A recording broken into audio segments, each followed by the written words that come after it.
అసలు ఈ రోజు పూజ చేయడం అనేటటువంటి దాని వల్ల వచ్చే ప్రయోజనం ఏమైనా ఉంటుందా? అసలు దాని వెనక ఏదైనా శాస్త్రీయమైన కారణం ఉంటుందా?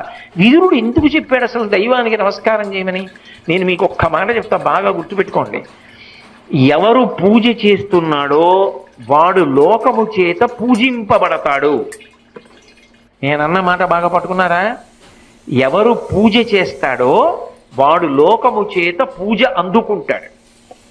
అదేమిటండి మీరన్న మాట మాకు బాగా అర్థం కాలేదు, మీరు ఏదో అన్నారు బాగుండదని అన్నాను అంతే అంటారా?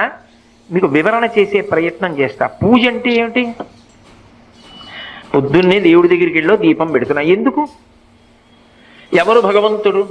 చంద్ర సూర్యౌ చ నేత్రే కర్ణావాసా శిరోద్యౌ ముఖమవిదహనో యస్య వాస్తేయమద్భిః అంతస్తం యస్య విశ్వం సురనర ఖగో భోగి గంధర్వ దైత్యైః చిత్రం రమ్యతే